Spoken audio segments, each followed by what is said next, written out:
செம்மணி, சிந்துபாத்தி மனித புதைகுழி அகழ்வு இன்றைக்கு 13ஆம் நாள் அகழ்வு பணி காலை 7:30 மணியிலிருந்து தற்போது வரை நடைபெற்று வருகின்றது.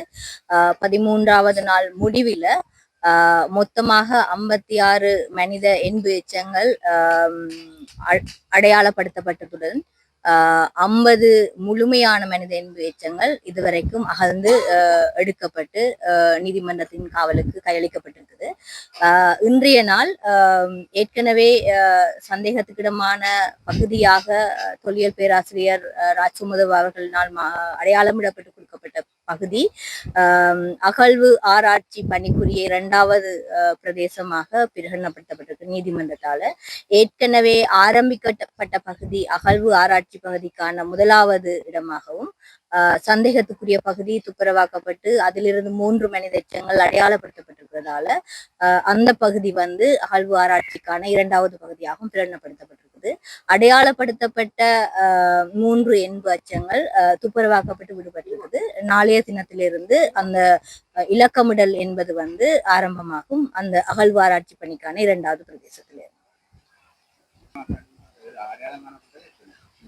4 மனித எலும்புக்கூடுகள் அடையாளம். எலும்பு தொகுதி குவியல் என்றது சொல்றது குழப்பமான நிலையில கலந்து போடப்பட்ட பகுதியை தான் எலும்பு தொகுதி குவியல் என்று சொல்றது. அதை நீங்க தனி மனித என்பு எச்சங்களாக இலக்கத்துல கொண்டு வரையில அதாலதான் அது எலும்பு குவியல் தொகுதிகள் என்று சொல்லி என்றது சொன்னது.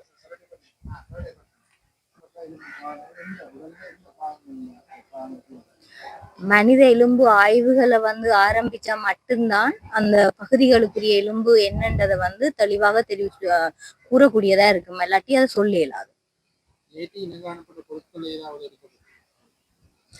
இனங்காணப்பட்ட பொருட்கள் என்று சொல்லியண்டில்ல ஏற்கனவே ஒரு மனித எலும்போட சேர்ந்த துணிகள் மற்றது சப்பாத்து போன்ற பொருட்கள் அடையாளப்படுத்தப்பட்டு வச்சிருக்குது. அதை இன்னும் அகழ்ந்தெடுக்கல, நிலத்திலிருந்து பிரித்தெடுக்கல. அநேகமா இன்றைக்கு பிரித்தெடுத்துருவாங்கன்னு நினைக்கிறேன். அப்ப நாளைக்கு உங்களுக்கு அது தொடர்பான மேலதிக தகவலை தரக்கூடியதா இருக்கு. 50க்கும் மேற்பட்ட எலும்பு தொகுதிகள் அடையாளம் காணப்பட்ட நிலையில இதெல்லாம் பரிசோதனைகள் எப்போது ஆரம்பிக்கப்படும்? தனித்தனியா இது யாருடைய இதுக்கு எப்படி அந்த பரிசோதனைகள் எப்போது ஆரம்பிக்கப்படும்? அது சொல்லக்கூடியதா? மனித எலும்பு ஆய்வு என்றது தொடர்பான விஷயத்துல எனக்கு உங்களுக்கு கருத்து சொல்ல இயலாது. என்னண்டா அது தொடர்பான நிபுணர் மாத்திரமே அது தொடர்பாக உங்களுக்கு கருத்து சொல்லலாம். சட்ட ரீதியான நடவடிக்கைகள்ல அல்லது எடுக்கிற எலும்புகள் மற்றது மாதிரிகள் அல்லது ஏனைய எச்சங்களினுடைய கட்டுக்காவல் தொடர்பான விஷயம் எனக்கு அது தொடர்பாக கருத்து சொல்ல முடியும்.